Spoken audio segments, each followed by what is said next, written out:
We had a viewer write in about this, a listener of the program, IM'd us about this story of Melissa Lucio.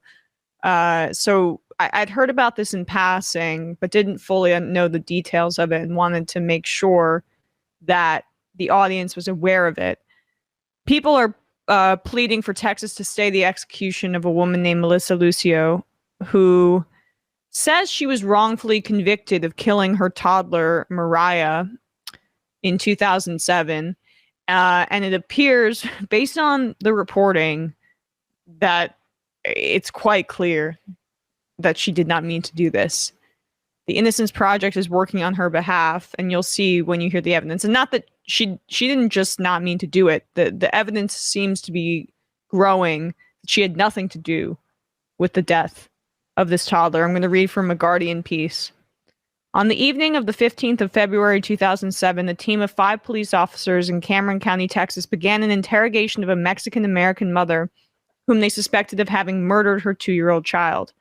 Melissa Lucio was in a vulnerable condition. She was pregnant with twins and in the grip of shock and grief. Just 2 hours earlier, her youngest child, Mariah, had been pronounced dead, having fallen unconscious. The officers did not let the suspect's vulnerabilities get in the way of the inquisition. Over almost 6 hours, stretching late into the night, they applied to Lucio the notorious Reed technique, a controversial interrogation method that has led to numerous wrongful convictions in the U.S.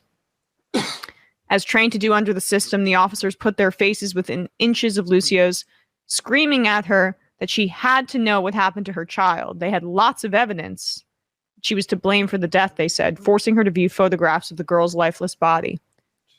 Then, as the Reed method dictates, they abruptly switched tone.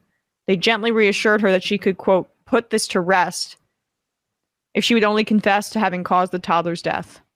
Lucio insisted over 100 times that night that she was innocent. But after more than 5 hours of aggressive maximization and minimization, as the technique is known, she reached a break point. She began to repeat the phrases that the investigators had effectively coached her to say. I don't know what you want me to say, she told them. I'm responsible for it. I guess I did it. That coerced confession was the core evidence presented at Lucio's subsequent trial.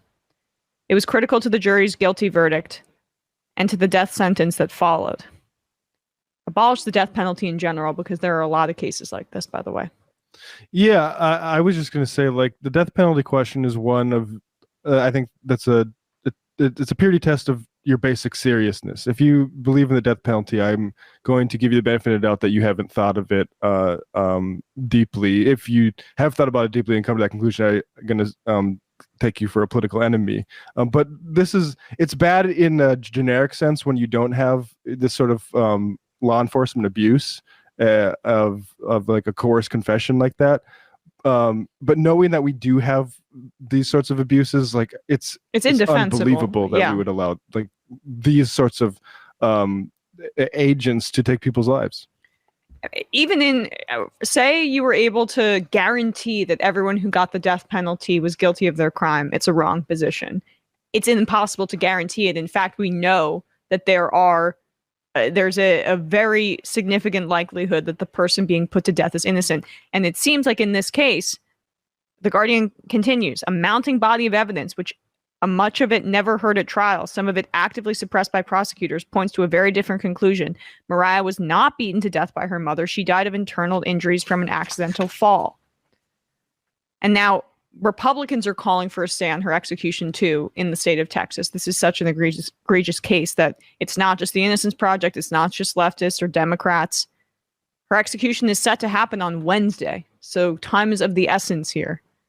Hundreds of religious bodies, along with women's and domestic violence advocacy groups, have joined celebrities such as Kim Kardashian to plead with the Republican governor, Greg Abbott, and the state's Board of Pardons to intervene. Lastly, just another piece of evidence. As Lucio was being interrogated by Cameron County detectives in a separate room in the police station, some of her other children were also being questioned. They told investigators that their mother had never been abusive or violent in any way. The children also said that 2 days before Mariah died, they had seen their siblings accidentally fall down a steep flight of stairs on the outside of the house they were renting. Lucio, who was busy getting the children ready for school, found the girl at the bottom of the stairs crying. So that's what they believe the injuries were attributed to. And you can read more of this Guardian piece to show how the medical examiner presented false testimony that was taken seriously at the trial. One of the Texas Rangers also testimony that was false, etc.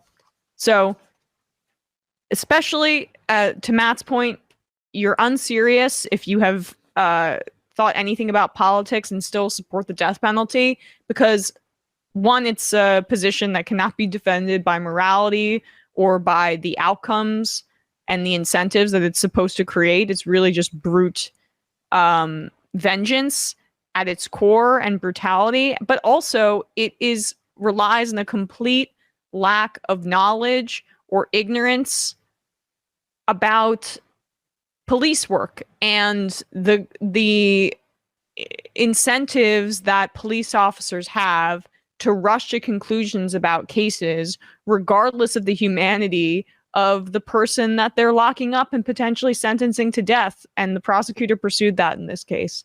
So yeah, and that technique, the Reed technique, what you mentioned, like, it's just disgusting that you deploy that on a grieving mother, as opposed to how many rape kits are unprocessed at that police department? Right. Probably tons and tons. Like, you want to you protect people, go protect people.